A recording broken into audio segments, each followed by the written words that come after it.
नमस्कार दोस्तों, मैं Pawan Kumar Jain mothers education hub के ऑनलाइन प्लेटफॉर्म पर आप सभी का हार्दिक स्वागत और अभिनंदन करता हूं। दोस्तों, काफी डिमांड के ऊपर एक बैच में आज आप लोगों के सामने अनाउंस करने जा रहा हूं। दोस्तों, काफी सारी प्रॉब्लम्स जैसा कि आप इन दिनों में फेस कर रहे होंगे, कोरोना की महामारी चल रही है, लेकिन मुझे ऐसा लग रहा है कि अब अपन इससे उभरने वाले हैं।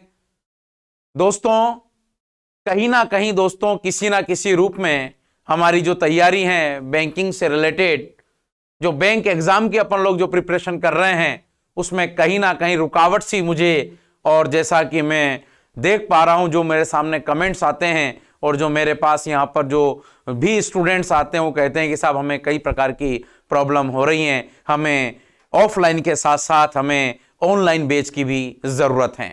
तो दोस्तों, ऑफलाइन प्लस ऑनलाइन दोनों को कंबाइंड करते हुए दोस्तों, दोनों को एक साथ लेते हुए दोस्तों, हम एक लाइव क्लास का प्रोग्राम आप लोगों के लिए लेकर के आए हैं, जहां पर दोस्तों आप लोग ऑनलाइन पढ़ाई को भी ऑफलाइन तरीके से, मतलब कि मेरे कहने का यह है कि ये जो बैच हम लोग आपके लिए लेकर के आए हैं वो लाइव क्लासरूम, मतलब जो क्लासेस ऑफलाइन चलती हैं वहां से आपको ये ऑनलाइन क्लासेस हम लोग देने का इस बार प्रयास कर रहे हैं।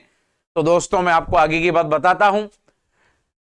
27 जनवरी 2022 से ये एक ऑनलाइन बेस दोस्तों हम लोग लेकर के आ रहे हैं, जो डायरेक्ट दोस्तों ऑफलाइन क्लासेस से आपके सामने बिल्कुल लाइव चलेगा, जहां पर आप बिल्कुल ऑफलाइन जैसी फीलिंग्स को देखेंगे और महसूस करेंगे। दोस्तों, पहले बैच के बारे में मैं आप लोगों को बता देना चाहता हूं। हमारा जो बैच दोस्तों हम लोग जो शुरू करने जा रहे हैं, आईबीपीएस, एसबीआई, आरआरबी, मैं बात नहीं करूंगा एसबीआई की, मैं बात नहीं करूंगा आईबीपीएस की, मैं बात नहीं करूंगा आरआरबी की। दोस्तों, मैं बात करूंगा यहां पर बैंकिंग और फाइनेंशियल इंस्टीट्यूशन से रिलेटेड जितने भी एग्जाम दोस्तों अपने इस देश के अंदर कंडक्ट होते हैं, उन सब का जो सिलेबस है वो सबका सेम है। पूरे साल भर के अंदर दोस्तों कई प्रकार की अपॉर्चुनिटी, कई प्रकार की पॉसिबिलिटीज और कई प्रकार की संभावनाएं हमें इस बैंकिंग प्रिपरेशन के दौरान देखने को मिलेगी। जितने भी बैंक से रिलेटेड एग्जाम है, जितने भी फाइनेंशियल इंस्टीट्यूशन जिसमें सब कुछ आ गया, इंश्योरेंस आ गया, सेबी आ गया, नाबार्ड आ गया, इसमें जितने भी फाइनेंशियल इंस्टीट्यूशन है दोस्तों सारे आ गए। उन सभी की दोस्तों जो हम तैयारी हैं इस प्लेटफॉर्म के माध्यम से करने जा रहे हैं, अच्छी से अच्छी गुणवत्ता के साथ में दोस्तों, जहां तक बेस्ट हो सके वहां तक देने का हम लोग प्रयास कर रहे हैं। हालांकि काफी दिनों बाद हम लोगों ने ये बैच अनाउंस किया है, काफी सारी डिमांड, बहुत कुछ आ रही थी, बहुत क्वेरीज आ रही थी, जरूरत थी दोस्तों इस ऑनलाइन बैच की जो हम आपके सामने लेकर के आ रहे हैं। तो थोड़ा बैच के बारे में आपको बता देता हूं, उसके बारे में अपन कुछ बातचीत करेंगे। जो सेक्शन में आप लोगों को प्रिपेयर कराऊंगा उसकी भी दोस्तों अपन बात करेंगे, पर एक बार कुछ बैच की बात को आगे बढ़ाते हुए, तो जितने भी बैंकिंग और फाइनेंशियल इंस्टीट्यूशन से रिलेटेड जितने भी एग्जाम होते हैं सबका सिलेबस सेम है, जैसा मैंने आपको पहले बताया। ये बैच दोस्तों हम लोग शुरू करने जा रहे हैं 27 तारीख से, 27 से, और इसका एक फिक्स टाइम दोस्तों, ऑफलाइन क्लासेस से डायरेक्ट लाइव क्लास चलेगी दोस्तों। आप यकीन नहीं करेंगे कितना मजा दोस्तों आप लोगों को पढ़ने को आने वाला है। दोस्तों, बैच शुरू करने से पहले आपको अंधेरे में नहीं रखेंगे दोस्तों। बैच की लाइव क्लास दोस्तों आपको, ऑफलाइन बैच की लाइव क्लास दोस्तों आपको 3 दिन डेमो भी फ्री करवाएंगे। 3 दिन डायरेक्ट आपको वहां से क्लास देखने को मिलेगी। आप देखेंगे कि ऑनलाइन जो रिकॉर्डेड वीडियो है, जो ऑनलाइन जो डायरेक्ट चलता है, उससे कितना बेहतर, कितना मजेदार दोस्तों आप लोगों को सारा सिनारियो देखने को मिलने वाला है। तो 27 से दोस्तों हम लोग बैच की शुरुआत कर रहे हैं। बैंकिंग का एग्जाम प्रिपरेशन का ये बैच है, सारा आ जाएगा clerical, PO up to mains level दोस्तों। हम केवल प्री तक रहने वाले नहीं है, हम केवल क्लरिकल तक रहने वाले नहीं है, हम पीओ मेंस की बात कर रहे हैं दोस्तों। क्लियर है? और किसका पीओ मेंस माना जाता है अपनी बैंकिंग तैयारी में कि एसबीआई का जो पेपर आता है वो सबसे टफ पेपर आता है दोस्तों। मैं ये नहीं कहूंगा कि टफ पेपर आता है, मैं ये कहूंगा दोस्तों कि कहीं ना कहीं प्रैक्टिस, कहीं ना कहीं नॉलेज की कमी के कारण हमें ऐसा लगता है कि वो टफ है, लेकिन टफ नहीं है दोस्तों। जरूरत है एक सही अप्रोच को फॉलो करने की, जरूरत है एक सही टाइम को मैनेज करने की दोस्तों। सही है, बिल्कुल स्मार्ट तरीके से दोस्तों प्रिपरेशन को आगे बढ़ाने की। तो दोस्तों मैं बात कर रहा हूं आपसे 27 से हम लोग बैच लेकर के आ रहे हैं। इस बैच में दोस्तों सारे सेक्शन, जैसे कि मैं आपको एक बार इंफॉर्म कर देता हूं, सारे सेक्शन दोस्तों reasoning, math, English, general awareness and computer as well. दोस्तों आरआरबी के अंदर जितने भी रीजनल रूरल बैंक से आरआरबी की जो वैकेंसी आती है उसमें कंप्यूटर का मेंस में बड़ा ही इंपॉर्टेंट रोल है दोस्तों। सब चीजों को ध्यान में रखते हुए दोस्तों, प्री और मेंस दोनों को मिलाते हुए दोस्तों, रीजनिंग, मैथ, इंग्लिश, जगह, जनरल अवेयरनेस और कंप्यूटर, ये पांचों सेक्शन दोस्तों आपको यहां पर ऑफलाइन क्लासेस से डायरेक्ट लाइव क्लासेस दोस्तों आपको मिलने वाली हैं दोस्तों। पांचों सेक्शन दोस्तों, इन पांचों सेक्शन के अंदर जो सेक्शन में आप लोगों को प्रिपेयर कराऊंगा वो रहेगा दोस्तों अपन लोगों के लिए रीजनिंग वाला जो सेक्शन है दोस्तों मैं आपको प्रिपेयर कराऊंगा, और किस प्रकार से कराऊंगा उसका एक एग्जाम्पल भी दोस्तों मैं आज आपको इस क्लास के अंदर देकर के जाऊंगा। दोस्तों मैं बात कर रहा हूं प्री के अंदर अपने केवल 3 ही सेक्शन है, रीजनिंग, मैथ और इंग्लिश, जनरल अवेयरनेस और कंप्यूटर, ये अपन को मेंस में देखने को मिलने वाला है। पांचों section up to mains level पूरी प्रिपरेशन चलने वाली है, पूरा सिलेबस चलने वाला है, 1 by 1 topic wise, 1 by 1 topic के अंदर टाइप्स ऑफ क्वेश्चन, मतलब कंप्लीटली एक सिस्टमेटिक अप्रोच दोस्तों हम लोग फॉलो करने वाले हैं। क्लियर है? तो ये पांचों सेक्शन दोस्तों अपन लोग यहां पर पढ़ेंगे। तो इन पांचों सेक्शन की दोस्तों अपन लोग प्रिपरेशन शुरू करेंगे, और किस प्रकार से करेंगे उसके बारे में मैं आपको बताऊंगा। तो 27 तारीख से अपन लोग 27 जनवरी से इस बैच को अनाउंस किया है। क्लियर है? अब थोड़ा सा इसमें फीस का बड़ा ही इंपॉर्टेंट रोल है दोस्तों।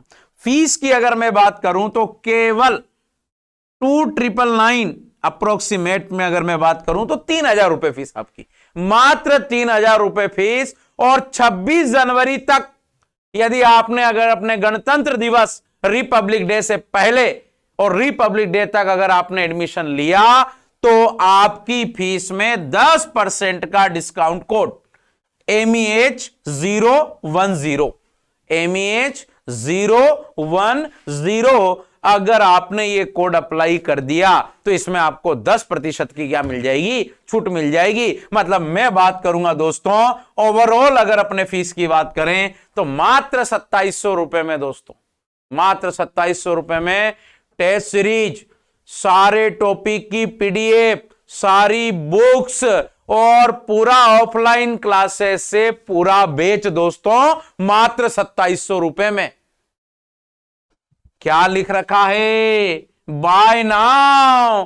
क्यों देरी कर रहे हो दोस्तों, क्यों देरी कर रहे हो? और मैं पूरे आशा और विश्वास के साथ कह सकता हूं कि यह क्लास देखने के बाद आप निश्चित रूप से दोस्तों इनरोल करेंगे, निश्चित रूप से रजिस्टर करेंगे दोस्तों।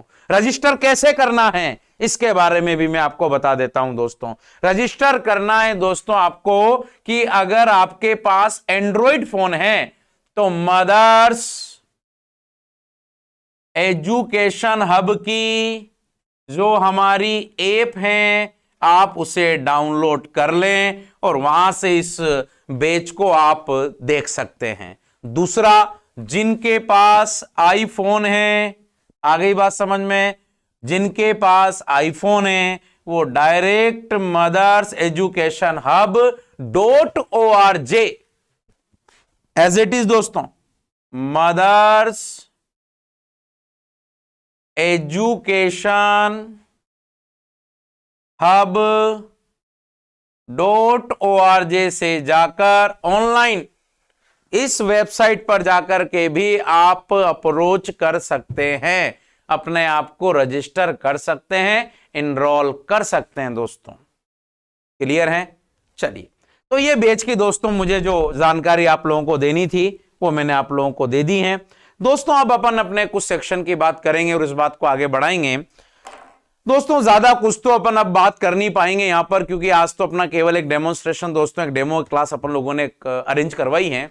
आगे भी आने वाले दिनों में दोस्तों मैं कई सारी आपको फ्री डेमो क्लासेस प्रोवाइड कराऊंगा, लेकिन आज की क्लास में कुछ अपन निश्चित रूप से कुछ बात करते हुए इस बात को आगे बढ़ाएंगे कि रीजनिंग के सेक्शन की अपन बात करें, फोबिया बना रखा है कि भाई रीजनिंग तो टफ आती है, पजल तो सोल्व होती नहीं है, टाइम कंज्यूमिंग पजल्स आती है। दोस्तों आपको क्या करना है, आपको सारी पजल थोड़ी ना सोल्व करनी है मेंस के अंदर, कैसे सोल्व करनी है, क्या अप्रोच होनी चाहिए, उसके बारे में भी अपन बात करेंगे।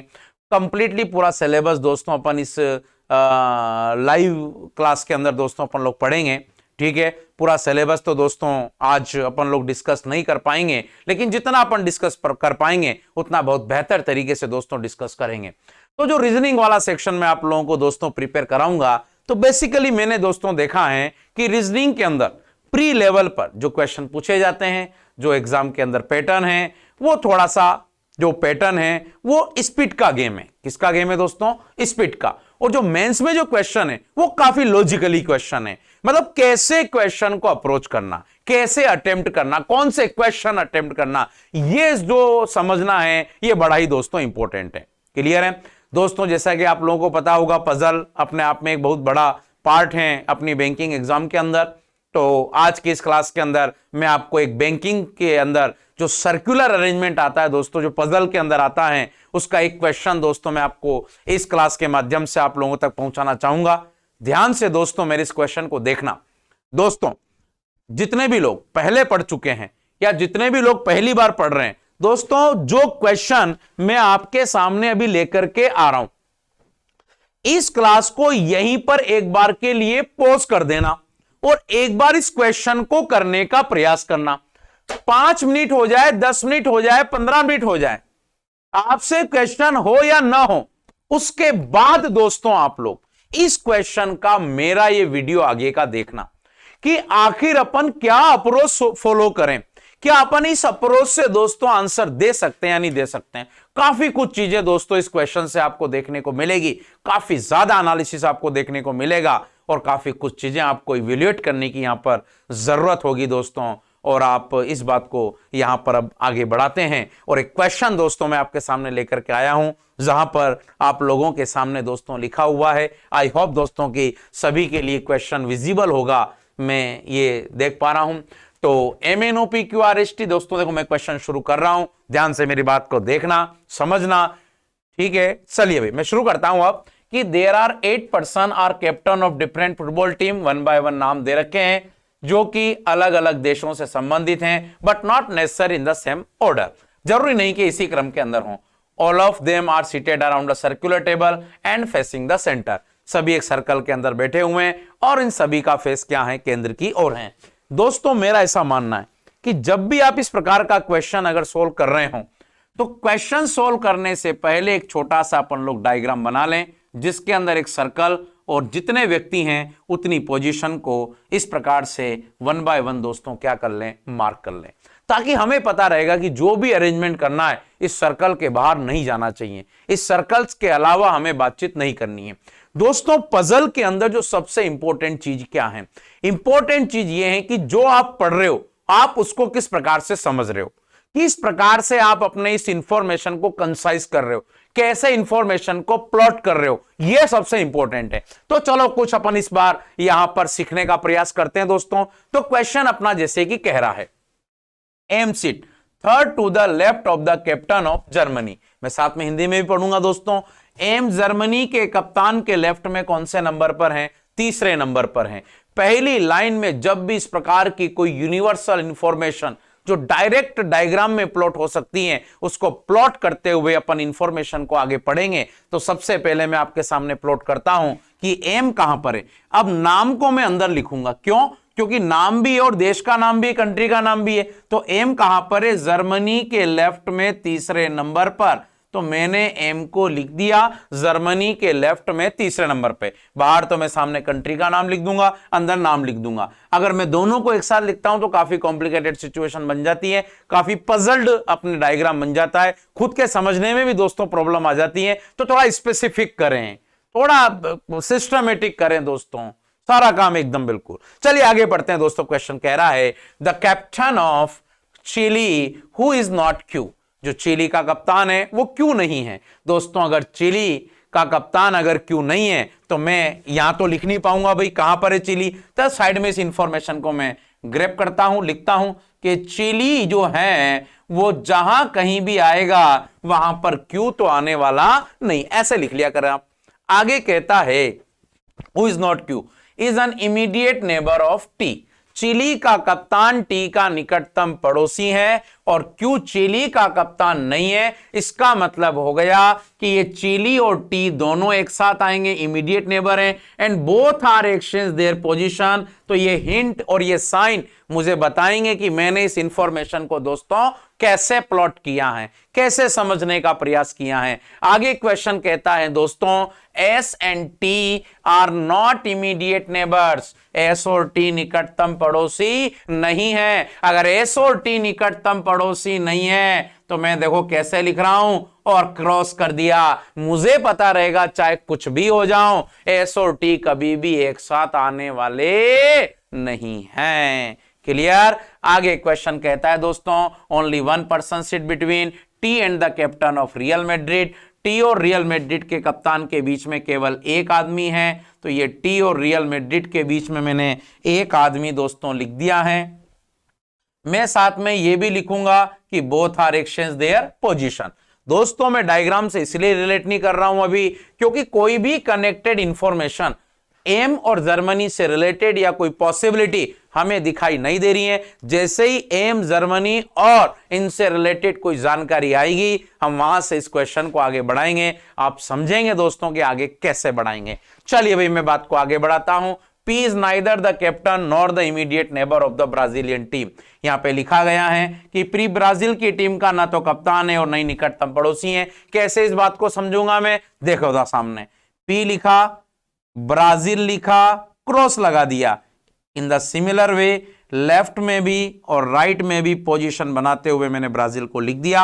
अब ये बात मुझे लास्ट तक पता रहेगी कि पी भी ब्राजील का कप्तान नहीं है और पी के नेबर जो हैं वो भी ब्राजील के कप्तान नहीं है। दोस्तों क्वेश्चन को पढ़ करके घबराना नहीं है। अपना आधा क्वेश्चन के आसपास हो गया है लेकिन अभी तक अपना अरेंजमेंट शुरू नहीं हुआ है। दोस्तों पेशेंस रखना है, यही लॉजिक है, यही लॉजिक है दोस्तों। पेशेंस रखना है, ध्यान से इंफॉर्मेशन को पढ़ना है। जरूर ऐसी कोई इंफॉर्मेशन होगी जहां से इस डायग्राम को अपन आगे बढ़ाएंगे, जहां से इस लॉजिक को आगे समझने का दोस्तों हम लोग प्रयास करेंगे। देखो मैं बात को आगे बढ़ाता हूं। Only two people sit between Q and S. Q और एस के बीच में केवल दो व्यक्ति बैठते हैं। क्यू और एस के बीच में जब दो आदमी बैठते हैं दोस्तों तो मैं नहीं लिख पाऊंगा क्योंकि ना तो क्यू नजर आ रहा है ना एस नजर आ रहा है। अगर आएगी ऐसी कोई जानकारी और आएगा ऐसा कोई इंफॉर्मेशन तो हम इस बात को भी आगे समझेंगे दोस्तों। क्यू और एस के बीच में दो आदमी बैठते हैं। Neither Q nor S is an immediate neighbour of M.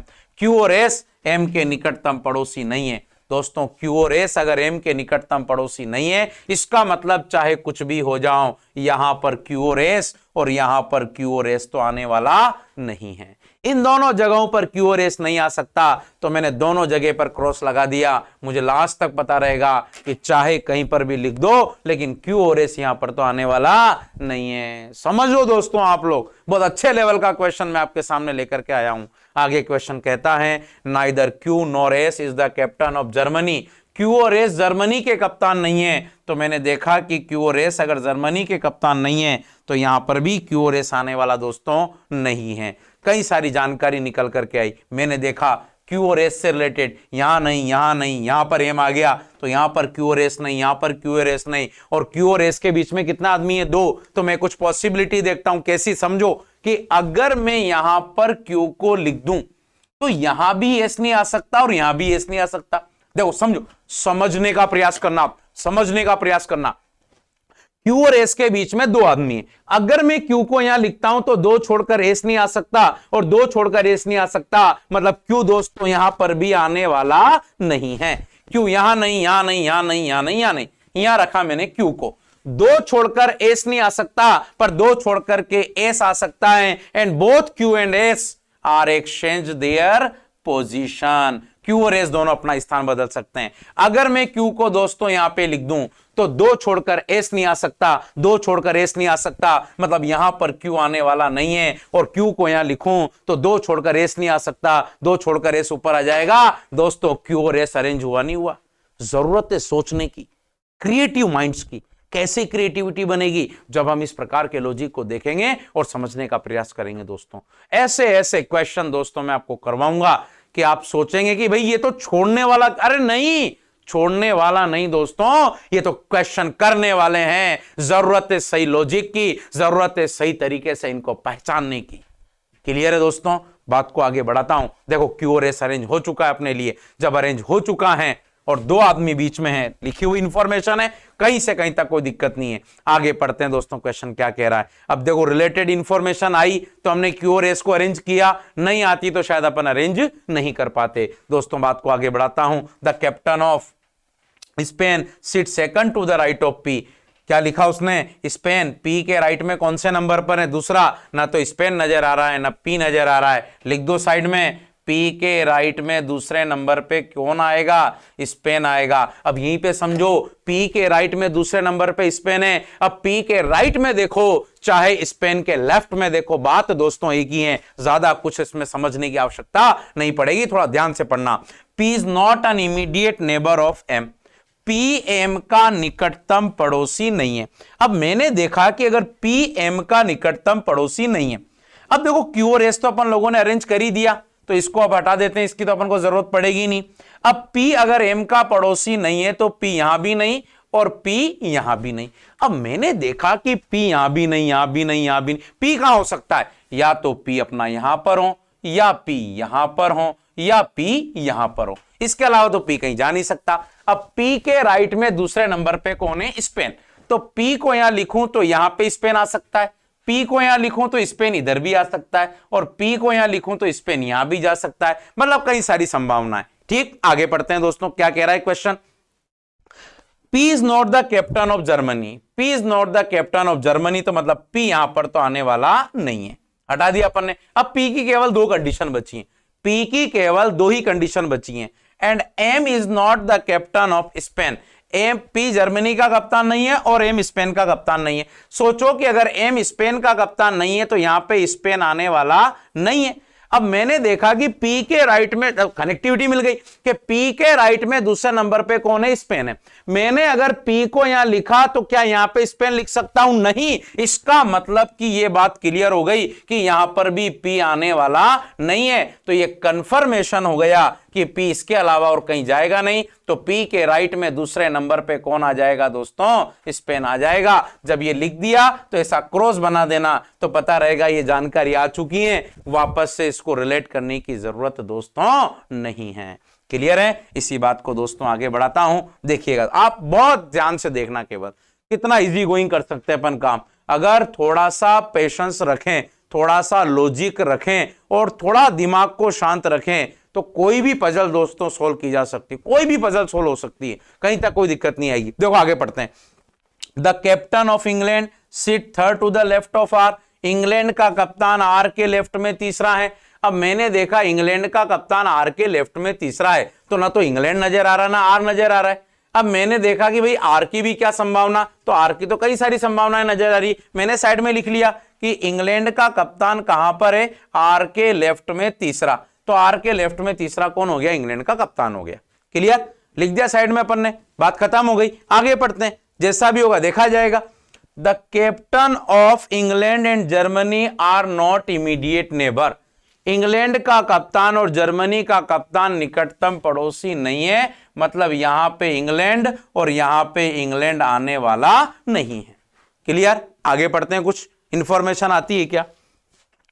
आती है दोस्तों इंफॉर्मेशन यहां पर कि इंग्लैंड जैसा अपन ने पढ़ा, जर्मनी के कप्तान निकटतम पड़ोसी नहीं है। ठीक है, बात खत्म हो गई।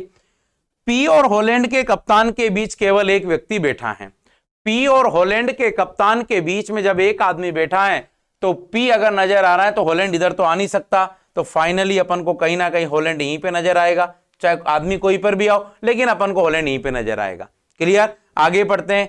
एन चिली का कप्तान नहीं है, तो N is not the captain of Chile. तो एन जहां चिली लिख रखा था वहां पर एन लिख दिया कि साहब यहां पर भी एन आने वाला नहीं है। हो गया काम, सारी इंफॉर्मेशन पढ़ ली वन बाय वन, जो लिख सकते थे उसको लिख लिया। अब इसको पिक कैसे करना है समझो। देखो मैंने देखा यूनिवर्सल इंफॉर्मेशन निकालो। यूनिवर्सल क्या कि सब आर के लेफ्ट में तीसरे नंबर पे कौन है? इंग्लैंड है। अब मैंने देखा कि आर के लेफ्ट में तीसरे नंबर पे अगर इंग्लैंड है तो एक तो इंग्लैंड यहां पर नहीं आ सकता। आर कहां कहां आ सकता है? आर को अगर मैं यहां से शुरू करूं तो आर यहां लिखूं तो 1 2 3, यहां पे स्पेन है तो यहां इंग्लैंड नहीं आएगा, तो यहां पर आर आने वाला नहीं है। यहां पे क्यू और एस में से एक आदमी आएगा, यहां नहीं आ सकता, यहां नहीं आ सकता, यहां नहीं। यहां पे अगर आर लिखूं तो लेफ्ट में तीसरे नंबर पे यहां पे इंग्लैंड आने वाला नहीं है, मतलब यहां पर भी आर आने वाला नहीं है। आर को अगर यहां लिखूं तो तीसरे नंबर पे जर्मनी है, इंग्लैंड आ नहीं सकता, मतलब यहां पर आर आने वाला नहीं है। अब मैंने देखा साहब सारी पोजीशन कैंसिल, बचे हुए स्थान पे तो आर को लिखना ही पड़ेगा। आर के लेफ्ट में तीसरे नंबर पे कौन है, तो एम इंग्लैंड का क्या हो जाएगा, कप्तान हो जाएगा। उसी के साथ में जानकारी भी पूरी हो जाएगी। लिख दिया अपन लोगों ने, बात खत्म हो गई। बात को आगे बढ़ाते हैं। अब मैंने देखा क्यू और एस के बीच में दो आदमी लिख ही रखे हैं, तो फिर अब इसको ज्यादा कुछ आगे पीछे करने की जरूरत नहीं पड़ेगी। पी ब्राजील की टीम का ना तो कप्तान है और नहीं निकटतम पड़ोसी है, मतलब ब्राजील, पी में ब्राजील नहीं आ सकता, क्यू और एस में ब्राजील नहीं आ सकता, मतलब ब्राजील या तो मुझे यहां पर दिखाई देगा, या तो ब्राजील मुझे यहां दिखाई देगा, या ब्राजील दोस्तों मुझे यहां पर दिखाई देगा। अब कहां पर आता है ये आगे की जानकारी तय हो जाएगी। टी और रियल मैड्रिड के बीच में कितने आदमी हैं, एक। दोस्तों टी की अगर मैं पोजीशन बनाऊं तो जैसे कि मान लो मैंने यहां पे टी लिखा, देखो समझना, यहां पे देखो या तो यहां लिखूंगा, यहां लिखूंगा, यहां लिखूंगा, इसके अलावा कोई जगह नहीं। टी को अगर यहां लिखता हूं तो टी से रिलेटेड इंफॉर्मेशन आती है कि टी और चिली दोनों निकटतम पड़ोसी हैं। अगर मैं यहां पे टी को लिखूं तो ना तो चिली इधर आ सकता है ना इधर आ सकता है, मतलब यहां पे टी आने वाला दोस्तों नहीं है। अब मैंने लिखा यहां पे टी, फिर मैंने देखा चिली को लिखूं तो चिली इधर भी नहीं और इधर भी नहीं, वापस कैंसिल हो गया, मतलब फाइनल हो चुका है। जब इन दोनों जगहों पर टी आता है तो चिली के लिए कोई जगह नहीं, तो डेफिनेटली मुझे टी यहां पे लिखना पड़ेगा। टी अगर यहां लिखता हूं तो चिली मेरे लिए लेफ्ट में भी आ सकता है और राइट में भी आ सकता है, तो मैं दो संभावना यहां पे बना लेता हूं कि चिली यहां पे भी आ सकता है और चिली मेरे लिए यहां पर भी आ सकता है। हो गई बात क्लियर। अब बात आती है कि साहब चिली और टी तो निकटतम पड़ोसी हो गए, पर चिली क्यू और एन का, चिली ना तो क्यू से ना एन से। अब चिली अगर क्यू और एन से नहीं है तो यहां पे भी इंफॉर्मेशन क्लियर नहीं हुई, क्योंकि यहां पर अगर एस आ जाता है तो फिर चिली इधर भी आ सकता है और इधर भी आ सकता है, लेकिन कह रहा है एस और टी निकटतम पड़ोसी नहीं है।